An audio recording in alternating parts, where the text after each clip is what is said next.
It is important to note down this very vital information so that it will go down in history. Yes, I think it is no longer news that the president of Nigeria, Buhari, has given his farewell speech to Nigerians. But one thing we must not forget, I hope he also learned this lesson that nothing lasts forever. And of course, sometimes absolute power tends to intoxicate, and you know that you just have a few years to spend, and whatever you do will continue to either, of course, speak in your favor or continue to hurt you and the generation unborn for whatever you have done. Certainly, one will stand to reap. And this, very sadly, my focus or area of interest lies on, of course, the continued detention of the leader of the indigenous people of Biafra. After the extraordinary rendition of Mazi NNAMDI Kanu, followed the very serious legal fireworks, which, of course, his legal counsels did the needful to argue the case before the competent court of law within the Nigerian state.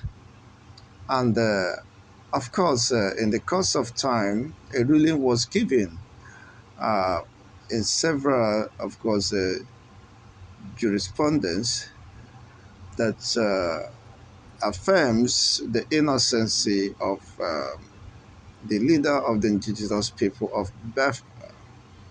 The most pronounced and profound one is that was given by the appeal court, which is a competent court of jurisdiction, and which affirms that Mazi Nnamdi Kanu was illegally extradited and was the government of Nigeria did not follow due protocols, diplomatic protocols and engagement in repatriating him down to Nigeria for trial. And with the foregoing, of course, it is very clear that on the 13th of October 2022, a resounding verdict was given, an injunction by the competent court of law within the Nigerian jurisdiction, which set aside all the count charges levied against the leader of the indigenous people of Biafra, thereby setting him acquitted and discharged of those allegations, strong allegations as it was, of course, said to be, and as such that no other court has the jurisdiction to try him since there is a breach of international and diplomatic laws, which of course Nigerian government was asked to compensate him and also at the same time release him unconditionally. That was the verdict given by Nigerian, of course, appeal court or court of appeal as the case might be. And of course, Nigeria was expected to comply with such directives or court injunctions being said to be a democratic setting. But unfortunately, as the case might is, uh, there was a flagrant violation of the court ruling, which of course protected the rights of the leader of the indigenous people of Biafra. And there have been several calls from different quarters of course, ever since calling the attention of the federal government presided by Buhari, General Muhammadu Buhari, for his unconditional release, having seen that, of course, the court have ruled in that matter, which prior to this time, Buhari submitted that he is no longer in charge of the court's proceedings and will not want to interfere with the proceedings of the court regarding the matters of bordering on the extraordinary rendition of the leader of the indigenous people of Biafra. That let the court have its take its course, and whatever becomes his fate, of course, becomes a destiny for the leader of the indigenous people of Biafra. But that seems to sound good in the ears of those who care to listen. But unfortunately, the reverse was the case. It could be a mere political, of course, jingoism in order to distract the attention of those who, fortunately, could not reason beyond the mere rhetorics. But what bothers me much is that after several uh, appeal by notable Nigerians, the most of which is the late elder statesman Chibike Mbazulike, who was, of course, a very pronounced personality and the first aviation minister of the First Republic, also made his own appeal, instructing or rather advising Buhari to release him as a gift to his birthday before if he eventually died. And Buhari possibly made the promise to keep and to look into such, of course, a request. And this is what Buhari said. President Muhammadu Buhari disclosed what the late First Republic Aviation Minister Bazilike Amechi told him about NNAMDI Kanu, leader of the indigenous people of Biafra, IPOB. Buhari disclosed that Amechi informed him that releasing Kanu would bring peace and stability and rebuild the southeast. I want you to take note of that. He spoke while eulogizing Amechi, whom he described as a patriot whose character Nigerians should emulate for the peace and growth of the country. He was subsequently, okay, this is the submission of Muhammadu Buhari after the death of Mbazulike, who made a call that Buhari should release his son, Nnamdi Kanu, before his death as a birthday gift. But you can imagine the irony of the whole circumstances. And Buhari described this Mbazulike Amechi, the first Republic Aviation Minister, who has contributed enormously to the advancement of the Nigerian state, and being an elder statesman, made a very pragmatic suggestion that the only way to return peace to the southeast and development is to release, of course, the leader of the indigenous people of Biafra, to pacify, of course, the already tensed region. And Buhari considered that he possibly, of course, may not have the interests of the southeast and the stability of the southeastern people, nor even to contemplate on rebuilding the southeastern, because otherwise he would have heeded to such call, especially coming from a man who he described to be a patriotic Nigerian or a patriotic citizen with impeccable character, then if you could not, of course, listen to such an elder statesman who gave you a uh, very sensible and suggestions or requests, and you are telling Nigerians and all are sundry to emulate him for his relentless effort in ensuring peace and growth of the country. Isn't that a mockery? And he died, of course, you could not even consider such a policy as such contributions as a way of honoring Amechi Mbazulike. I'm just setting a precedence where, of course, I will let us know what is the focus of today's discussion. This is a very memorable moment in history which we must not fail to learn. But today, the history have it that Buhari, of course, has given his farewell speech, meaning that possibly after today or tomorrow, he will definitely cease, whether he like it or not. Of course, from Aso he will become a visitor. Of course, and another person will eventually occupy that position, the most invaluable position, of course, the office of the president. And one will also assume the Grand Commander of Federal Republic of Nigeria.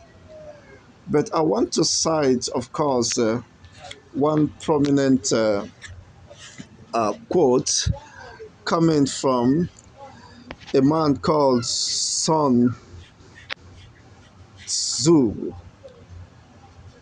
Was He was a Chinese military general, a strategist, a philosopher, and also a writer who lived during the Eastern Zhou period of 771 to 256 BCE.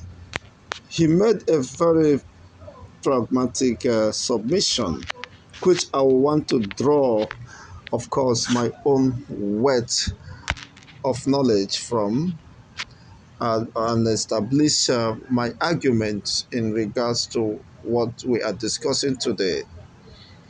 He said, I quote, "If you know the enemy and know yourself, you need not fear the results of 100 battles. If you know yourself, but not the enemy, for every victory gained, you will also suffer a defeat." That, unquote, that is the statement coming from this sage, a general of his time. This is, of course, one of the knowledge or extract from the Arts of War, written by this great man who understood that it is not just only, of course, knowing your own strength, uh, thinking that you have won the war, but you eventually lose the peace. You lost the peace in attempt, of course, to prove how powerful you are, but unfortunately has lost the admiration of billions, several millions of the Eastern people. And of course, eventually has lost the peace. Yes, Buhari, of course, only was interested in knowing his own strength, but not, of course, that of his perceived enemy.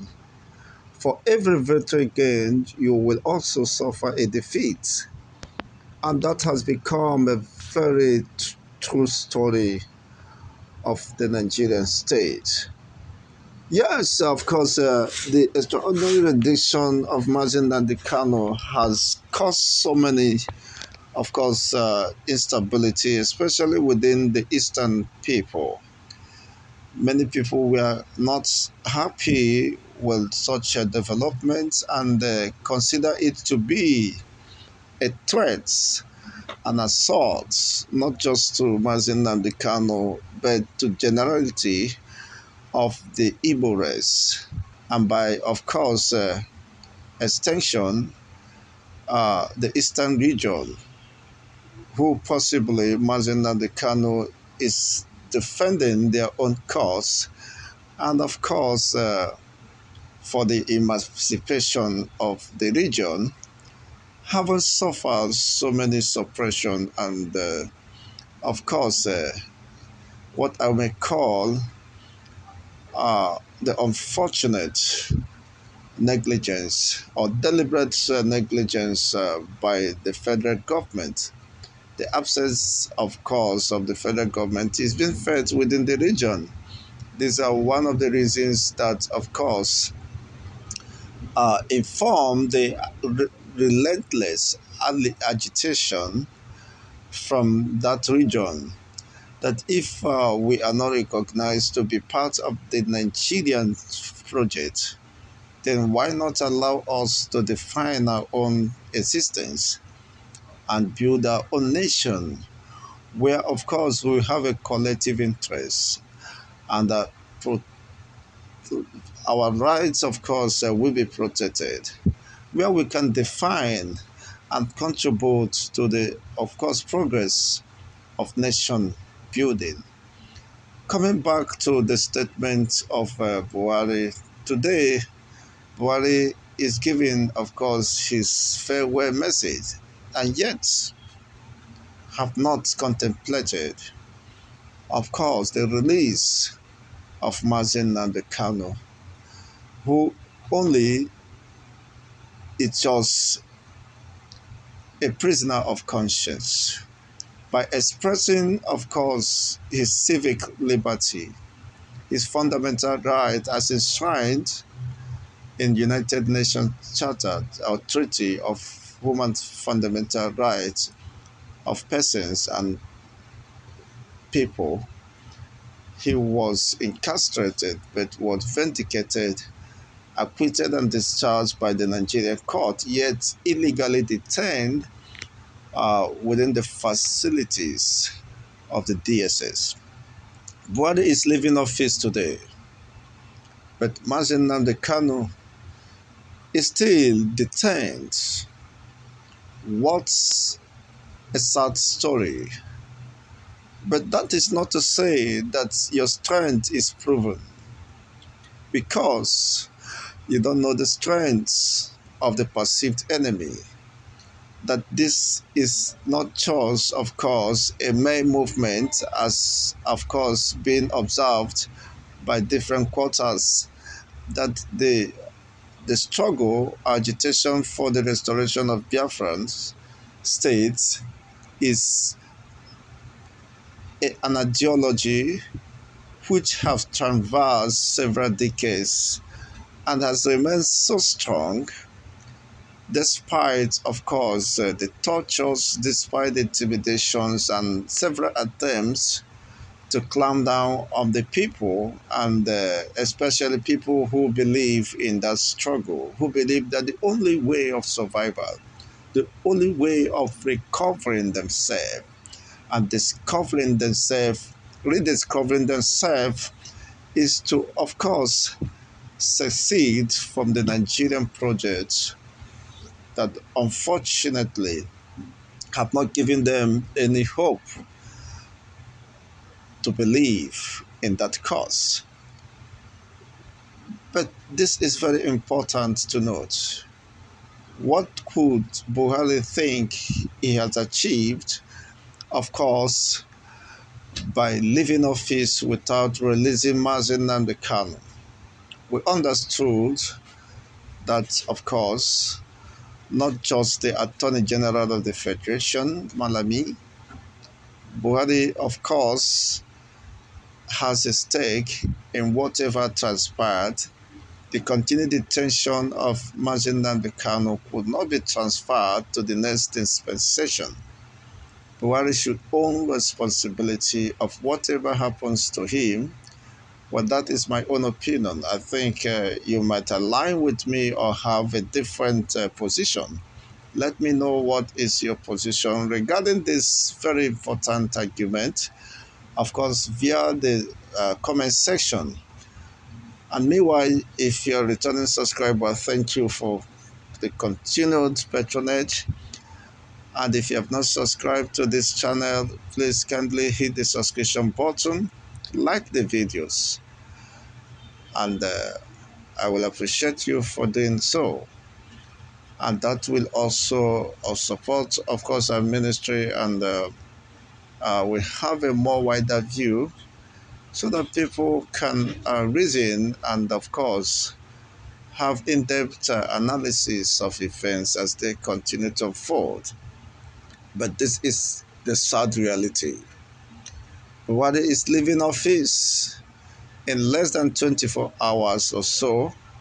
Of course, it has become a reality. But what will, of course, posterity remember him for?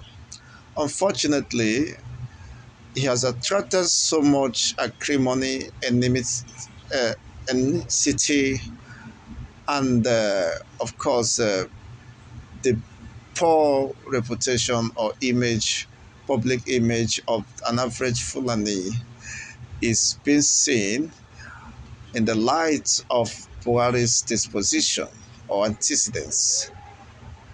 He would have, of course, borrowed the leaf from also Musa Yaradua or Maru Yaradua, who was also a Fulani but with a different perception, with a different ideology, and with a different composition.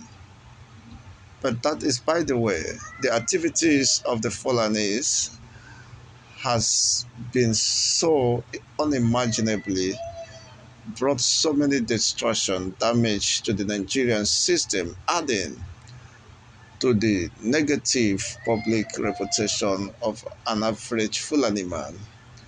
Well, which might take several decades, if not centuries, to be redeemed. But that notwithstanding, it, of course, uh, behoves on the next government to continue to do what is needful. The challenge for the next dispensation is that we then continue with the error of the past. By past, I mean the outgoing dispensation of Buhari's regime. Or we did, of course, define a new way forward of doing things, knowing that posterity will always have a record and reference will be made in due course. Once again, I leave you with these few words of mine as I go back to recite uh, the statement of this great general who understood that it's not just winning the battle and losing the peace. You must also learn how to win the peace. In doing so, you possibly may have won all. But if this current dispensation or the next dispensation will tow the paths of Buhari, then one thing is very possible. Yes, you think you may have the victory, but also prepare, of course, to suffer a defeat. Of course, no one knows the gravity of such defeat and the implication, of course, of the consequences it might have on the continual existence of the Nigerian state. Of course, the fabrics of existence have fast eroded, most especially within these last 8 years. Acrimony, resentment, ethnic, religious bigotry and bigotry has gone out of proportion. And then, how could the foundation be rebuilt? As sadly said, if the foundation be destroyed, what could the righteous do? Well, that is left for another time. Only time will reveal what happens next. But what is important is the message from, of course, Sun Tzu, who said, if you know the enemy and know yourself, you need not fear the result of 100 battles. If you know yourself, but not the enemy, for every victory gained, you will also suffer a defeat. Let me leave you with these words, of course, to ponder through, and of course, make your submission through the comments section. What could the next dispensation be doing in order, possibly, if, of course, it could become possible to redeem the Nigerian system, which I doubt, unless, of course, a very proactive steps is taken, it might become more worse. Unless, of course, there is a high level of transparency, sincerity, and political will to address such myriads of problems bedeviling the Nigerian state. Sadly, there may not be a country to call Nigeria. And if actually there is, it is not just planning to win the war, but you must engage yourself, strategize how to win the peace. And you cannot win the peace without pacifying the people. And you can't pacify the people without showing them the sincerity of purpose and, of course, your commitment to that effect. I leave you with this words.